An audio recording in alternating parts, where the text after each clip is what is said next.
Hello hi ಸ್ನೇಹಿತರೆ, ಇವತ್ತು ನಾನು ಎಚ್ ಹಾಸ್ಪಿಟಲ್ ಪುಣೆದಲ್ಲಿ ಎಕ್ಸಸೈಸ್ಗೆ ಅಂತ ಹೋದಾಗ ನನಗೆ ಕಟ್ಟಿ ಸ್ಟ್ಯಾಂಡ್ನಲ್ಲಿ ನಿಲ್ಲಿಸಲಾಯಿತು. ಸೊ ನೋಡ್ಬೋದು ಕೆಳಗಡೆ ಯಾವ ಥರ ಎಲ್ಲ ಮಾಡಿದ್ದಾರೆ ನಿಲ್ಲಿಸೋದು. ಸ್ನೇಹಿತರೆ, ಇವತ್ತು ಫಸ್ಟ್ ಟೈಮ್ ನಾನು ನಿಂತಿರೋದು. 2013ರಲ್ಲಿ ನನಗೆ ಆಗಿರೋ ಅಪಘಾತದಿಂದ ನಾನು ನಿಂತಿರಲಿಲ್ಲ. ಸೊ ಇವತ್ತೇ ಫಸ್ಟ್ ನಾನು ನಿಂತಿರೋದು.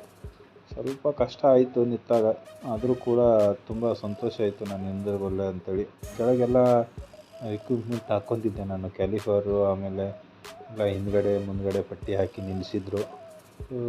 ಸ್ವಲ್ಪ ಹೊತ್ತು ನಿಂತೆ ನಾನು, ಯಾಕಂದರೆ ಅದಕ್ಕೆ ಸುಮಾರು ಒಂದು 2 ಇಲ್ಲ 3 ಜನ ಬೇಕು ಹೆಲ್ಪ್ ಮಾಡೋಕ್ಕೆ. ಒಬ್ಬರಿಂದ ಆಗೋದಲ್ಲ ಕೆಲಸ, ಅದು ತುಂಬ ವೇಟ್ ಇರೋ ಕಾರಣ ಅದು ಎತ್ತಿ ಕೂಡಿಸಿ ನಿಂದ್ರಿಸ್ಬೇಕು ಅದ್ರ ಹತ್ರ. ಸೊ ಹಂಗಾಗಿ ಅಲ್ಲಿ ಯಾರೂ ಇರಲಿಲ್ಲ. ಒಂದು ಸ್ವಲ್ಪ ಇಬ್ಬರು ಹೆಲ್ಪ್ ಮಾಡಿದ್ರು, ಅವ್ರು ಹೋಗ್ತಾರೆ ಅಂತ ಅನ್ಸಲಾಗ ಜಲ್ದಿ ಬಂದೆ ನಾನು. ತುಂಬ ಖುಷಿ ಅನ್ನಿಸ್ತು. ಸೊ ಅದಕ್ಕಾಗಿ ಭಾಳತ್ತೊತ್ತು ನಿಂತ್ಕೊಂಡೆ, ಆದರೂ ಒಂದು 15-20 ನಿಮಿಷ ನಿಂತಿದ್ದೆ ನಾನು. ಅದೇ 15-20 ನಿಮಿಷ ಒಂಥರ ಖುಷಿ ಕೊಡ್ತು.